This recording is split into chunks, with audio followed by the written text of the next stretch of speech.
बिस्मिल्लाहिर्रहमानिर्रहीम। अस्सलाम वालेकुम दोस्तों, अमजद अली हाजिर खिदमत है। तो दोस्तों, आपने जो लीवी वेजिटेबल उगानी है उनके लिए आपने मिट्टी को कैसे प्रिपेयर करना है। सबसे पहले तो आपने मिट्टी को इस तरह ना ड्राई कर लेना है, इसको धूप लगा लेनी है।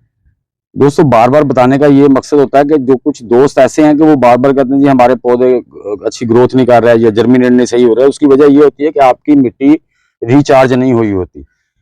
उसके बाद आपने इसको करना क्या है, किस तरह से हमने इसको तैयार करना है ताकि हमारे जो लीवी वेजिटेबल है, मसलन हमारा सलाद पत्ता हो गया, धनिया हो गया, पालक हो गई, और भी जितनी लीवी वेजिटेबल है, तो उनके लिए मिट्टी को प्रिपेयर करना आसान है। वो आपको बड़ी अच्छे तरीके से और हेल्दी प्लांट होंगे।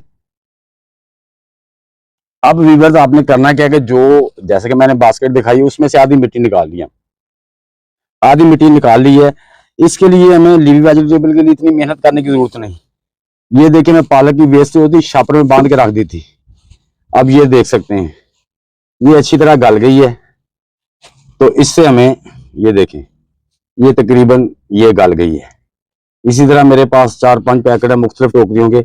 और जो हमारे जो वेजिटेबल लीवी वेजिटेबल होते हैं उनको ज्यादा हमें वो क्योंकि ग्रीन लीव्स लेने होते हैं, उसके लिए हमें जो है ना वो नाइट्रोजन की ज्यादा मिकदार की जरूरत होती है। तो नाइट्रोजन जितनी ज्यादा होगी उतना ही हमारा प्लांट अच्छी तरह सर्वाइव करेगा। अब आपने ये देखें, काफी है इतनी खाद इसमें। अब हम क्या करेंगे कि ये मैं कुछ ये पोटैटो पिल्स लाया था, ये भी तकरीबन मैंने बांध के रखे थे, ये भी गलना शुरू हो गए हैं, देखें। तो इनको आपने इस तरह से इसके अंदर फिल कर लेना है। ये एक तय लगा देनी है, ये देखें, ये हमारी एक तय ऊपर लागी पूरी। उसके बाद आपने क्या करना है कि इसके ऊपर जो बाकी मिट्टी है ना, ये शापर को सीधा कर लेना है। बाकी मिट्टी जो है हमने वो इस तरह से इसमें डाल देनी है। ये देखें, इस तरह हम जो बाकी मिट्टी है उसको भी इसके अंदर डाल देंगे। आपके पास गली हुई नहीं भी है तो वो उसको जो बगैर गली हुई पालक है ना उसको भी आप काट के बारीक बारीक करके जो उसकी वेस्ट टंडल बचते हैं उनको इसमें डाल सकते हैं। इस तरह आपने जो मिट्टी है ना ऊपर डाल देनी है। अब हमारे पौधों को दोस्तों खाद की जरूरत नहीं, जैसे ये काफी हद तक डिकम्पोज हो गए हैं और होते रहेंगे, और हमारे पौधों को नीचे से जो है ना वो खुराक की कमी नहीं होगी, वो उसको मिलती रहेगी।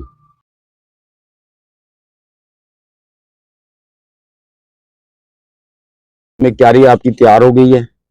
इसमें आप धनिया लगा दें, स्प्रिंकल कर दें या चुटकियों में लगा दें। तकरीबन 2-2, 2.5 इंच के फासले पर, 1.5-2 इंच के फासले पर एक पौधा होना चाहिए, उससे पौधे हेल्दी होते हैं। इस तरह जैसे मैंने बताया, चुटकियों में 2 दाने इसमें डालते जाएं तो ये आपके पौधे अच्छी तरह जर्मिनेट करेंगे और अच्छी ग्रोथ भी होगी। क्योंकि हमारी मिट्टी में नीचे जो हमारे पौधों को ग्रीन लीव्स, पौधों को नाइट्रोजन की मिकदार चाहिए होती है वो हमने डाल दी है। बल्कि पोटैटो पिल्स में कैल्शियम पोटाशियम भी मौजूद होता है और किसी हद तक फास्फोरस भी मौजूद होती है।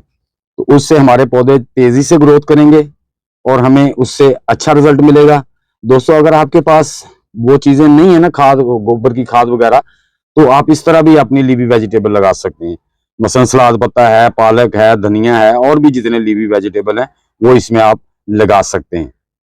तो दोस्तों, उम्मीद करता हूं कि ये मेरी वीडियो आपको अच्छी लगी होगी। तो कमेंट बॉक्स में जरूर लिखना कि वीडियो कैसी लगी।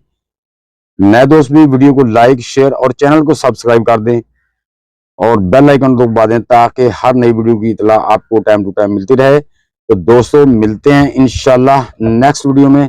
तब तक के लिए अब सब दोस्तों को अल्लाह हाफिज, वस्सलाम।